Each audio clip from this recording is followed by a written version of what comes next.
Hi friends, అందరికీ నమస్కారం. Welcome back to our channel. Andhra Pradesh నుంచి ఆరోగ్య శాఖ నుంచి ఉద్యోగాలకు సంబంధించిన నోటిఫికేషన్ విడుదలైందండి.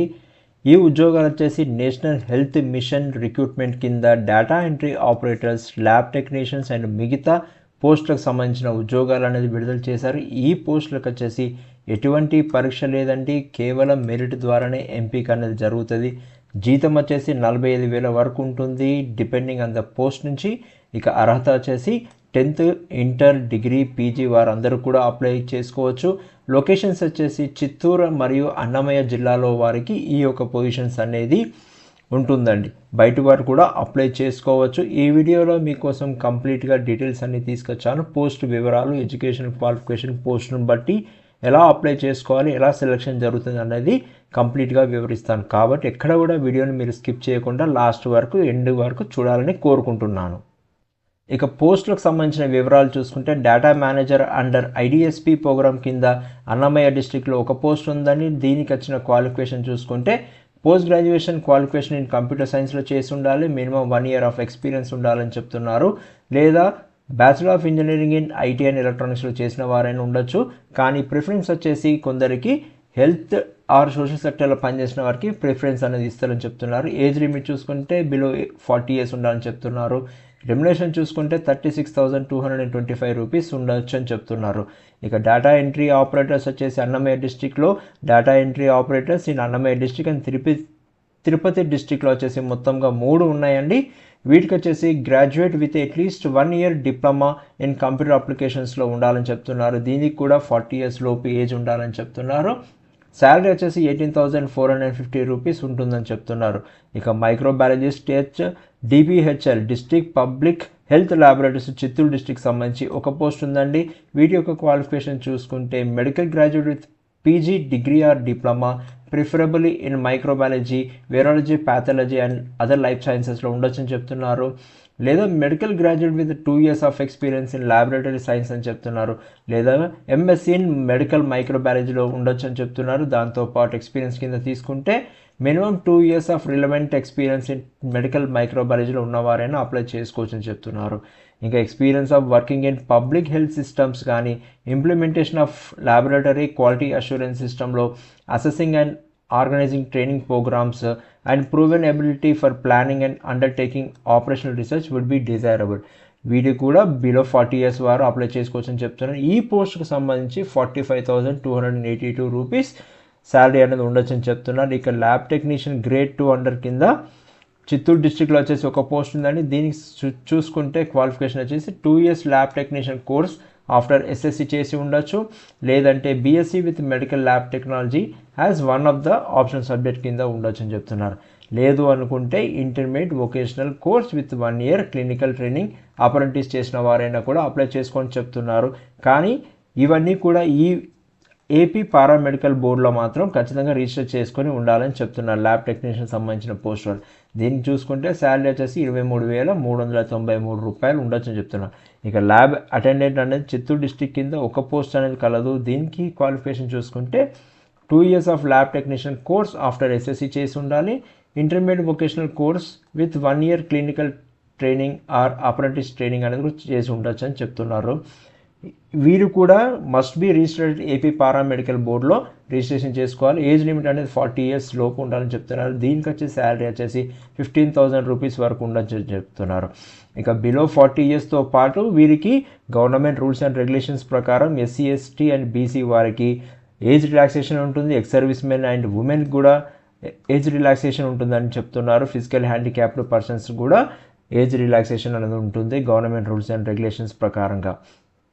ఇక ఈ పోస్టులకు చూసుకుంటే ఎలా అప్లై చేసుకోవాలనుకుంటే మనము ముందుగా మెయిన్గా వెళ్ళాల్సింది వెబ్సైట్ లింక్ అండి. ఆ వెబ్సైట్ లింక్ను నేను డిస్క్రిప్షన్ బాక్స్లో ఇస్తాను, అక్కడ మీరు క్లిక్ చేసుకొని ఓపెన్ చేసుకోవచ్చు. దీనికి సంబంధించిన పోస్టులకు అప్లై చేసేవారు అప్లికేషన్ ఫీజు కింద 500 రూపీస్ అనేది డిమాండ్ డ్రాఫ్ట్ అనేది తీయాల్సి వస్తుంది. District medical and health officer Chittoor పేరు మీద నేషనలైజ్డ్ బ్యాంక్స్ కింద డిమాండ్ డ్రాఫ్ట్ అనేది తీయాల్సి వస్తుంది.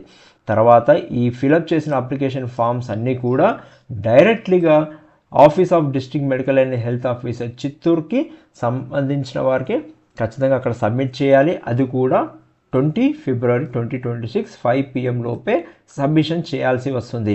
ఎటువంటి రిజిస్టర్ పోస్ట్ కానీ కొరియర్ కానీ మెయిల్ చేస్తే వాటిని రిజెక్ట్ చేస్తారని చెప్తున్నారు. కాబట్టి డైరెక్ట్గానే సబ్మిట్ చేయాలని చెప్తున్నారు.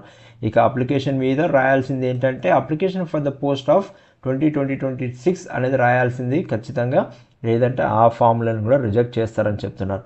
ఇక ఆధార్ కార్డును మొబైల్ నెంబర్స్ అనేది ఖచ్చితంగా మ్యాండేటరీగా ఫిలప్ చేసేటప్పుడు రాయాల్సి ఉంది.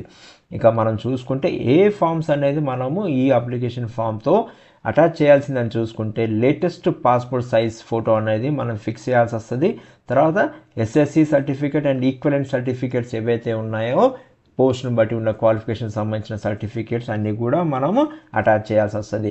SSCలో ఉన్న డేట్ ఆఫ్ బర్త్నే కన్సిడర్ చేస్తారని చెప్తున్నారు. ఇంకా దాంతోపాటు memos of all the year of qualifying examination అన్నీ పెట్టాలి. ఇక provisional and permanent certificate of qualifications అనేది కూడా అటాచ్ చేయాలి. ఇక permanent registration certificate of the respected council and board పారామెడికల్లో రిజిస్ట్రేషన్ చేసుకున్నటువంటి పర్మనెంట్ రిజిస్ట్రేషన్ సర్టిఫికేట్ కూడా మనం అప్లై చేసే ఫామ్తో పాటు అటాచ్ చేయాల్సి వస్తుంది. ఇక కేటగిరీ పరంగా చూసుకుంటే SC ST BC వారికి సంబంధించిన క్యాస్ట్ సర్టిఫికేట్ అనేది కూడా కేటగిరీ పరంగా మనము అటాచ్ చేయాల్సి వస్తుంది.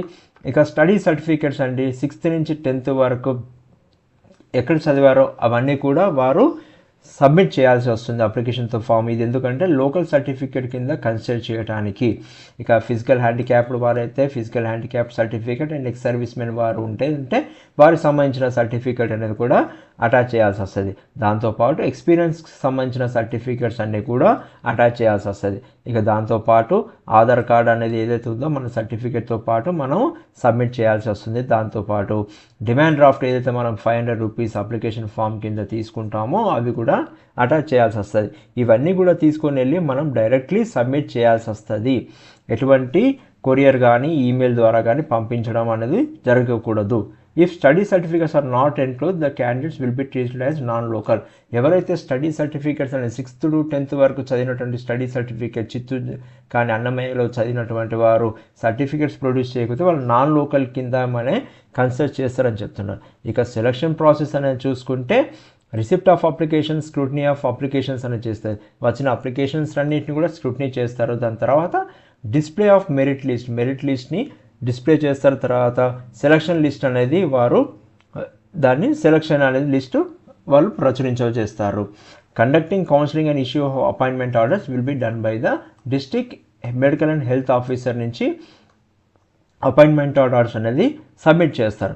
ఇక సెలక్షన్కి సంబంధించిన మెయిన్ ఇంపార్టెంట్ పాయింట్స్ ఏంటంటే క్రైటీరియాస్ ఎలా సెలక్షన్ చేస్తారంటే టోటల్గా 100 మార్క్స్ ఉంటుందండి. అందులో 75 మార్క్స్ అనేది మనం చదివినటువంటి క్వాలిఫైయింగ్ ఎగ్జామ్స్కి సంబంధించి సర్టిఫికేట్స్ ప్రొవిజనల్స్ అన్నీ కూడా ఎడ్యుకేషన్ క్వాలిఫికేషన్ సంబంధించి 75 మార్క్స్ అనేది ఇస్తారు. దాని తర్వాత వెయిటింగ్ పీరియడ్ సంబంధించి 10 మార్క్స్ అనేది మ్యాక్సిమం కింద కన్సిడర్ చేస్తారు. అంటే ఇక్కడ ఏంటంటే మీరు ఒకవేళ గ్రాడ్యుయేషన్ చదివారు, తర్వాత మీకు నెంబర్ ఆఫ్ ఇయర్స్ గ్రాడ్యుయేషన్ చదివిన నుంచి ప్రస్తుతానికి ఉన్న నెంబర్ ఆఫ్ ఇయర్స్ని ప్రతి ఇయర్కి 1 పాయింట్ కింద అడిషన్ చేసుకొని మీకు యాడ్ చేస్తారు. అది మ్యాక్సిమం 10 మార్క్స్ వరకు పెడతారు. దాని తర్వాత వచ్చేసి మీరు ఒకవేళ 15 మార్క్స్ అనేది సర్వీస్ పీరియడ్కి, ఒకవేళ మీరు ఎక్కడైనా పని చేస్తున్నారనుకోండి ఎక్స్పీరియన్స్ సంబంధించిన దానికి ప్రతి 6 నెలలకు 1.5 మార్క్స్ కింద వారు యాడ్ చేస్తారని చెప్తున్నారు. అంటే టోటల్గా 15 మార్క్స్ అనేది మ్యాక్సిమం ఉంటుంది. డేట్ ఆఫ్ నోటిఫికేషన్ వరకు మీకున్న ఎక్స్పీరియన్స్ అనేది దాన్ని క్యాలిక్యులేట్ చేస్తారు. ఈ విధంగా సెలక్షన్ ప్రాసెస్ అనేది జరుగుతుందండి. And rule of reservation will be followed as per the rule 22 of AP state and subordinate services. Category పరంగా కూడా రిజర్వేషన్ సంబంధించింది కూడా చేస్తారు. ఇక కండిషన్ ఆన్ అపాయింట్మెంట్ ఏంటంటే the candidate selected and appointment and is completely A contract basis అండి. ఇది contract base సంబంధించినటువంటి పొజిషన్స్ అండి. ఇవి కంప్లీట్గా 1 year వరకు ఉంటుంది. టెన్యూర్ వచ్చేసి initially for the period of 1 year, తర్వాత పొడిగించవచ్చు అని చెప్తున్నారు. ద మంత్లీ రెమ్యునరేషన్ చూసుకుంటే the monthly remuneration will be paid as shown and notice against each category in the about table. ఏదైతే ముందుగా మనం శాలరీస్ ప్యాకేజ్ చెప్పుకున్నాం దాని ప్రకారంగానే శాలరీస్ రెమ్యునరేషన్ అనేది ఇస్తారని చెప్తున్నారు. ఇక లీవ్కి సంబంధించింది కూడా the person appointed and contract basis are entitle to only casual leaves మాత్రమే వీరికి ఇవ్వడం అనేది జరుగుతుందని చెప్తున్నారు.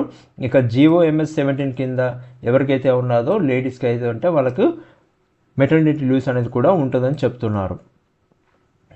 ఇక అదర్ సర్వీస్ కండిషన్స్ చూసుకుంటే no private practice is allowed during the contract period. అంటే మీరు ఈ జాబ్ చేసుకుంటే ఎటువంటి ప్రైవేట్ సర్వీసెస్ అనేది చేయకూడదు అని చెప్తున్నారు. All the staff should maintain bona fide headquarters. Disciplinary control in accordance with the provisions of APSC rules ప్రకారంగా డిసిప్లిన్ అనేది ఉంటుంది. తర్వాత ఒక కాంట్రాక్ట్ బేసిస్కి shall execute an agreement of non judicial stamp paper 100 rupees stamp paper మీద with 2 witnesses కింద ఒక agreement అనేది చేసుకోవాలని చెప్తున్నారు. Department decision is final. ఈ సెలక్షన్స్ అనేది ఖచ్చితంగా వచ్చేసి డిపార్ట్మెంట్ ఏదైతే ఉందో medical health and health officer సంబంధించినటువంటిది డెసిషన్ అనేది ఫైనల్ అని చెప్తున్నారు. ఇక అప్లికేషన్ ఫామ్ అనేది కూడా నోటిఫికేషన్ తోటి ఇచ్చారండి. అప్లికేషన్ ఫామ్ కూడా చాలా సింపుల్గా ఉంది. ఈ అప్లికేషన్ ఫామ్ని మీరు నోటిఫికేషన్లో నేను డిస్క్రిప్షన్ బాక్స్లో అయితే ఇస్తాను, అక్కడ నుంచి మీరు డౌన్లోడ్ చేసుకొని కంప్లీట్గా డీటెయిల్స్ నింపేసి దీంతో పాటు మన డిక్లరేషన్ కూడా రాసేసి మనకు కావాల్సినటువంటి సర్టిఫికెట్స్ అన్నీ కూడా అటాచ్ చేయాలి. మీరు అటాచ్ చేసేటప్పుడు ఇక్కడ వీళ్ళు చెక్ లిస్ట్ ఇచ్చారండి, ఆ చెక్ లిస్ట్ని మీరు ముందు పెట్టుకొని ఇక్కడ ఎస్ నో అనేది మీరు టిక్ చేసుకుంటే మీకు ఈజీగా ఫైనలైజ్ చేసుకోవచ్చు. మనం అన్నీ కూడా పెట్టామా లేదా అనేది చెక్ చేసుకోవచ్చు అండి. ఇక ఫ్రెండ్స్, ఈ వీడియో కనుక మీకు నచ్చినట్టయితే ఖచ్చితంగా నా ఛానల్ని సబ్స్క్రైబ్ చేసుకోండి అండ్ నోటిఫికేషన్ కోసము పక్కన ఉన్న బెల్ ఐకాన్ని క్లిక్ చేయండి. ఈ వీడియో కనుక మీకు నచ్చినట్టయితే ఖచ్చితంగా మీ ఫ్రెండ్స్ అండ్ ఫ్యామిలీ మెంబర్స్కి షేర్ చేయండి. ఎవరికైతే జాబ్ అవసరం ఉందో వారందరూ కూడా షేర్ చేయాలని కోరుకుంటున్నాను. మీకు ఏమైనా డౌట్స్ ఉండేది ఉంటే ఖచ్చితంగా కామెంట్ బాక్స్లో క్వశ్చన్ చేయండి, నేను దాని క్వెరీ ఇవ్వండి, నేను ఖచ్చితంగా దానికి రివర్ట్ అండ్ రిప్లై చేస్తాను. Thank you, all the best అండి. ఎవరైతే అప్లై చేస్తున్నారో వారందరికీ కూడా once again thank you, all the best.